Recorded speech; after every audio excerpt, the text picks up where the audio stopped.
Are you looking for some quick and easy weeknight meals? Well, then you've come to the right place. I have got 4 quick and easy meals to make for your family that taste amazing. So come on along, let's get cooking. Hello, family and friends. I'm Susan, and welcome to my home. Hey, everybody, and welcome back. If this is your first time joining in, my name's Susan, and I'm glad you decided to join us. Are you looking for some quick and easy weeknight meals? Well, I have definitely got 4 really good ones for you this week. First one is going to be a Chinese chicken recipe.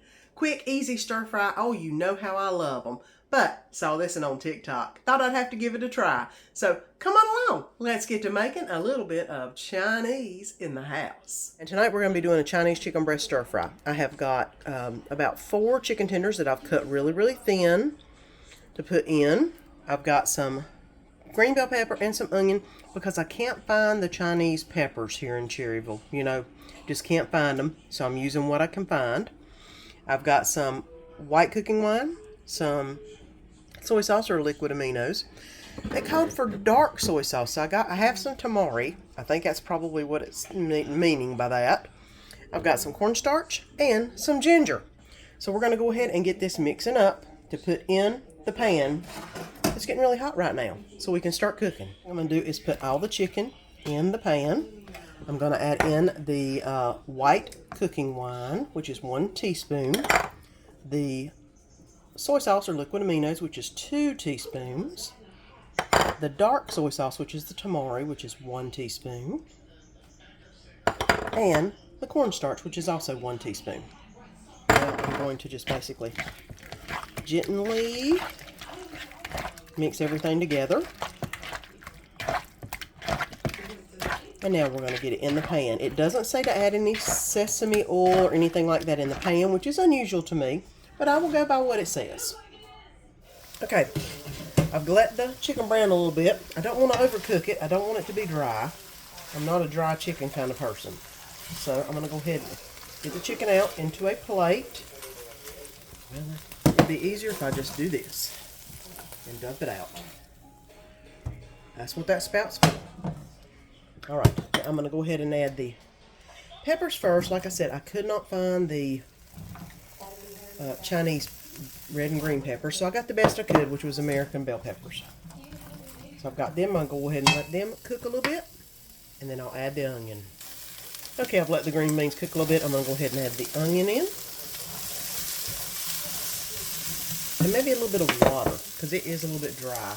It didn't say to add sesame oil. I did add a bit of it into it, but I am going to add just a drop of water. That way it'll help steam everything and get everything finished cooking. Alright, let me put the lid on this, put the rest of the water in. Let the vegetables finish steaming, and then I'll add the chicken back. Okay, the onions are looking good. I'm going to go ahead and add the meat back in.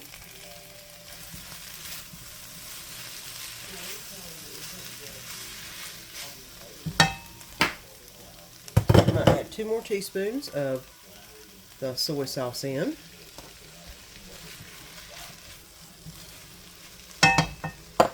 And a teaspoon of ginger. This doesn't look like what was on Instagram, but whatever does, hopefully it'll taste amazing whenever it all gets done. It smells good though.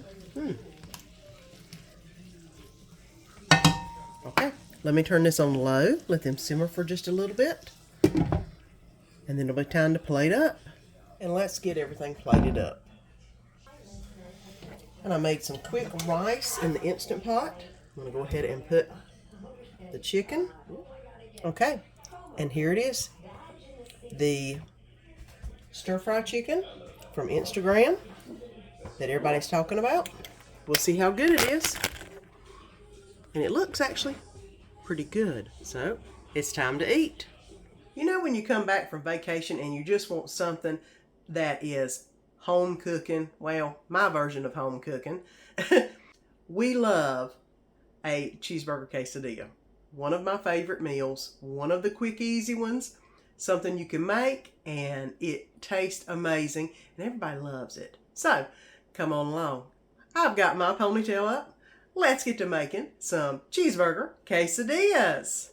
And let's go ahead and get this thing put together. I have a pound of hamburger meat I'm going to cook up. I've got some nice big grande burritos here. The Bandurrito, I think is what that is. But yeah, they're the good ones. I've got some onion. I've got some mayonnaise with lime, which you know is the secret. Taco seasoning. This is actually medium taco sauce. The front fell off. And some American cheese to go on that. It's called a cheeseburger quesadilla for a reason. I do give it a little Mexican, but I give it a little bit American too. So, let's get going on getting this thing put together. And I'm going to go ahead and brown up the hamburger meat. I'm also going to add some onion into it. Y'all know, this is what I like to do, the half of the onion. On the burgers we get here in Cherryville, especially at the Shake Shop, which is what it's called, they have a nice big old slice of onion on them. And I love putting onion on this because it kind of reminds me of the Shake Shop burgers. I'm going to put a little extra onion on it because, you know, I love Vidalia onions. So I'm going to go ahead and let this cook down and drain it off. And I'll bring you back whenever all of this gets to that point. And I have already browned the hamburger meat. I've already drained all the oil. And there's somebody here. Buddy, you waiting for me to drop something on the floor, huh? Yeah, I figured as much. So I'm going to go ahead and add in a little bit of taco seasoning mix. Y'all seen me do this before. And some water to help it all meld together. Not a ton, just enough to cover. Let me go ahead and mix this around. I'm going to turn this on low and let this water disintegrate. And then it'll be time to build our quesadillas. It's time to assemble the quesadilla. First thing I'm going to put on it is the Mexican mayonnaise. Y'all have watched me do this before. It's just basically a nice little dollop of mayonnaise. Mayonnaise makes everything taste better. And whenever you're making anything that has a little bit of a Mexican flair to it, this lime mayonnaise really seals the deal. Alright. I'm going to go ahead and put some hamburger meat just on one side because I am going to close it up whenever I put it in the pan.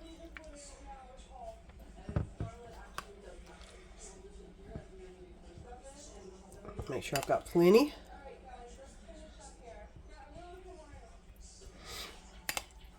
To go along the edges because it's just going to be me and Danny. So I'm just making two. And then we'll have a little something for a dessert of some sort, fruit or something. Next thing is going to be just the American cheese. So here this goes. Oh, I forgot to put the taco seasoning on here. It needed to go next. So let me flip and apply.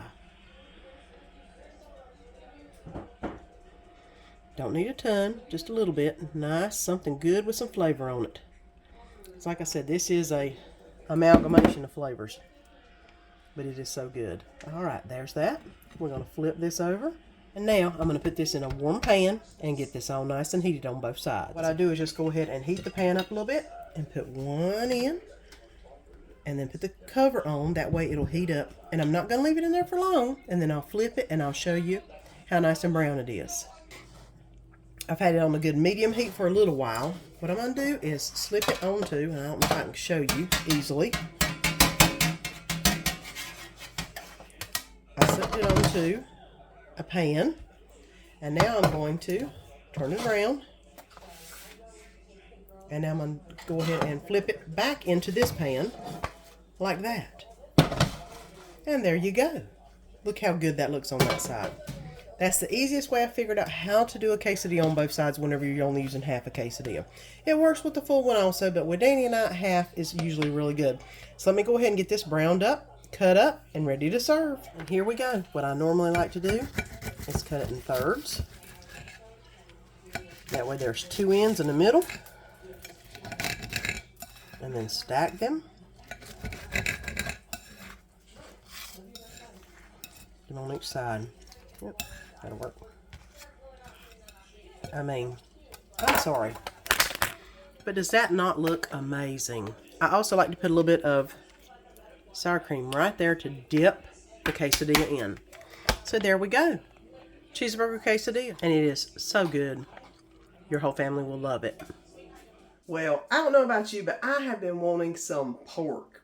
And I've got an amazing recipe for pork tenderloin that you make in the air fryer. It's called Balsamic Pork Tenderloin in the air fryer.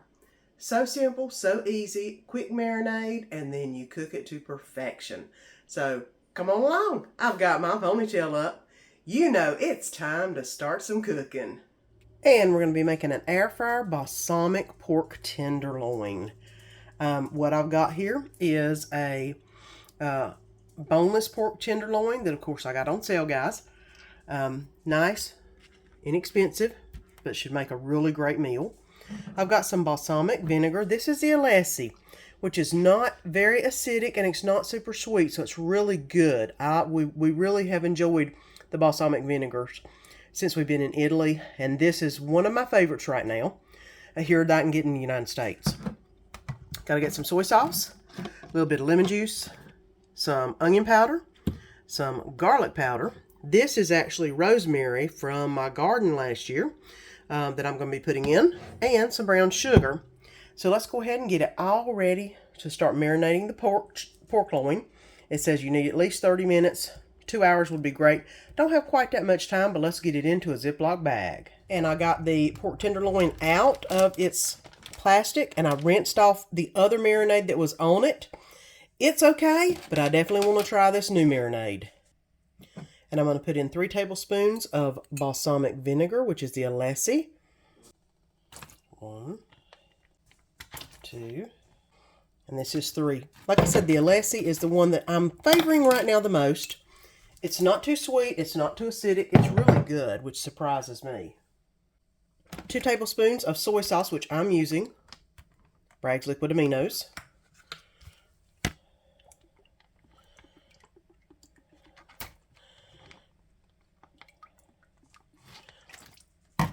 1 teaspoon of lemon juice.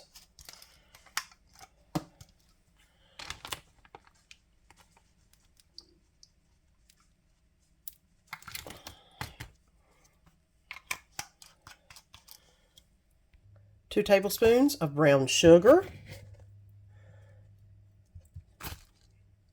1 teaspoon of dried crushed rosemary. 1/2 teaspoon of onion powder. And 1/2 teaspoon of garlic powder.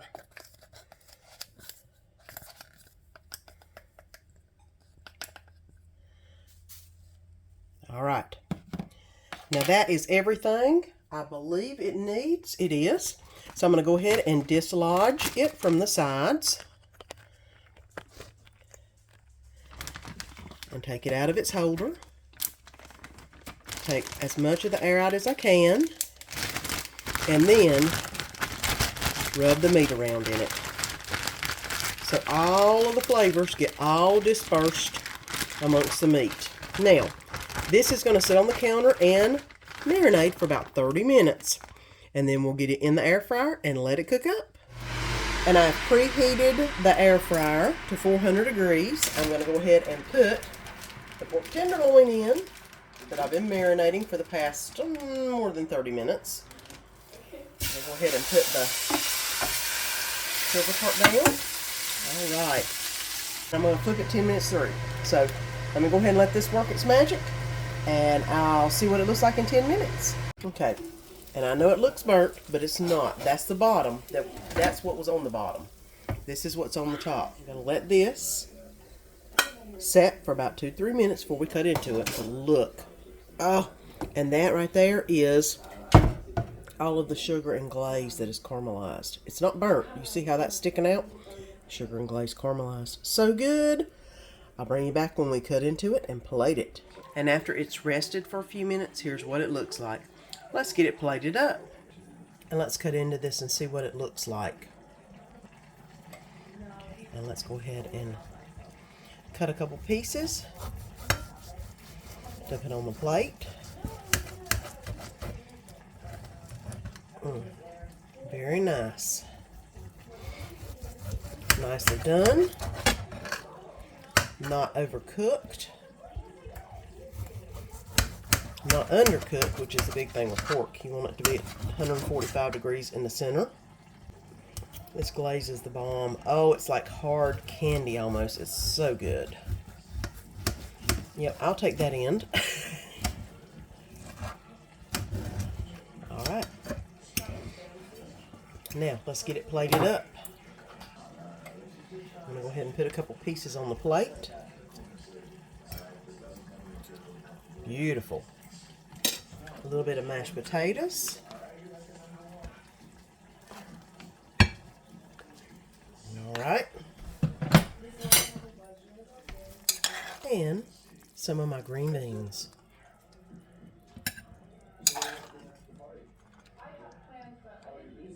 Okay. Here you go.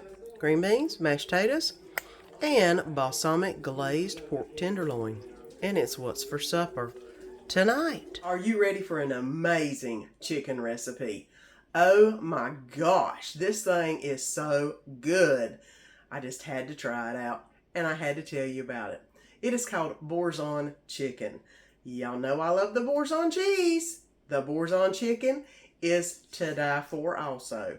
So, come on along. Let me show you how to make one of your favorite recipes that you don't yet know about. Boursin chicken. Let's get cooking. And tonight, of course, we're going to be making the Boursin chicken. What you'll need is some olive oil, some Boursin cheese. If you've never had this stuff is awesome by itself. But on chicken, even better. A little bit of garlic powder, salt and pepper, some butter. This is chicken bouillon, about 3/4 cup. And I've got some onions chopped up, along with chicken tenderloin. And I'm also going to make some creamy garlic shells on the side to go with this.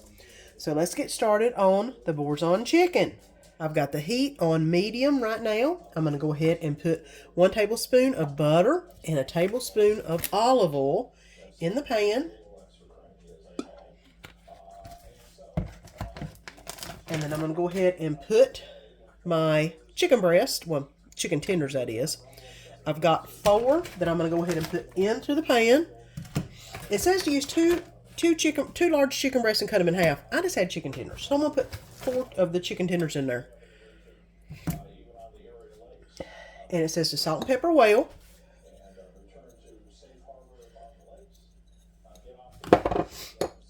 Salt. And put a little bit of garlic powder on them.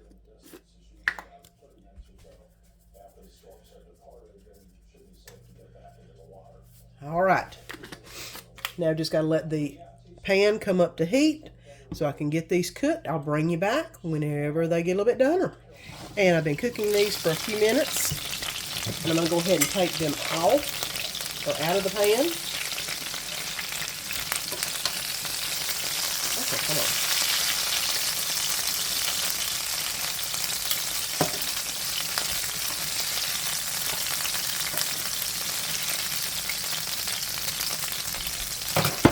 And I'm going to go ahead and put the onion in. It calls for half a medium onion. It's about what I've got in here. I just emptied it all out. I'm going to go ahead and let the onion saute.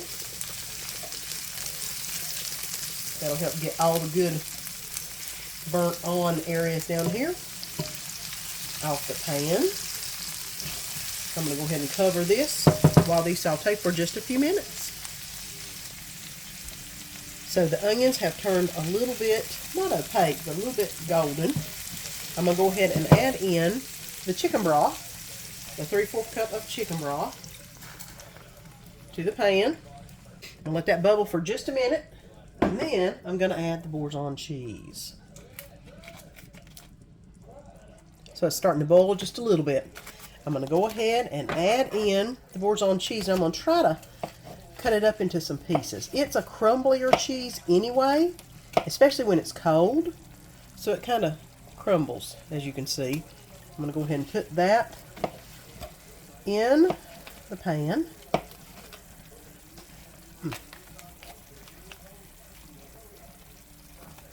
Try to get all that goodness in here, because that Boursin is my favorite cheese to eat on crackers. I'll tell you that much. So whenever I came across this recipe, Boursin Chicken, I was like, perfect. Two of my favorite things to eat put together. So I'm going to go ahead and stir this around.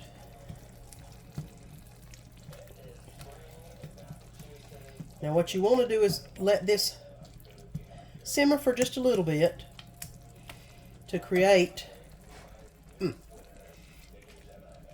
a nice broth for the chicken. And it's getting there. It ain't going to take it long. So let me put this on low, let this simmer for just a little bit, and I'll bring you back whenever we add the chicken. Now the mixture is starting to boil. I'm going to go ahead and put the chicken back in.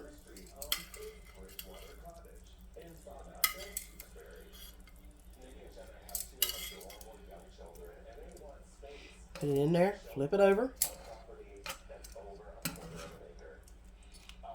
Because this is good stuff right there. I'm going to go ahead and put this on. Let it simmer for about 10-15 minutes and it is ready to cook. I'll bring you back whenever I plate it. Okay, let's go ahead and plate this up. Danny's not home, so I'm going to plate it up. He's still at the gym. Lord love y'all. You know, he likes the gym. Let me get some mac and cheese on here.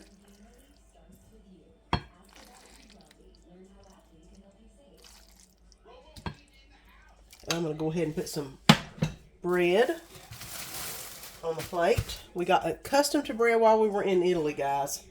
We love it. Okay.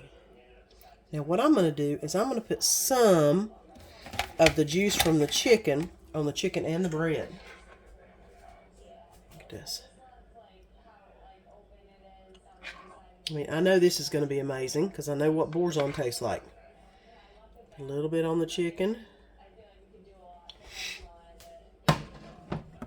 And it's time to eat. First thing I'm going to try is the chicken. I knew this was going to be good because of the Boursin, but let me try the chicken.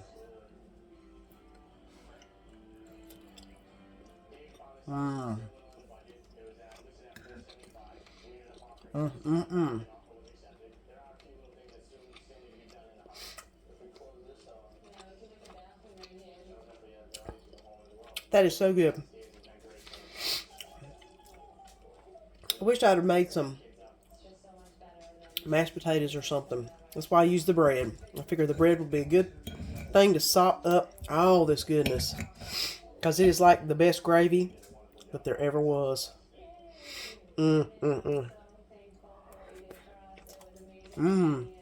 Oh yeah. That's it. That is the bomb. Y'all have got to make this. Quick, easy, simple weeknight meal. That taste, gourmet, and amazing. You got to try it. I'll put the recipe down below. Boy, this week's recipes were surely winners. 4 really amazing recipes and a couple that are definitely going to be family favorite recurring acts. Don't forget to join me next Sunday for 4 more amazing recipes that will make your weeknights go so much easier and your tummy will love. Until next time, have a great week. Don't forget to click that link below and subscribe so you don't miss any of the upcoming videos. And let our family be a part of your family.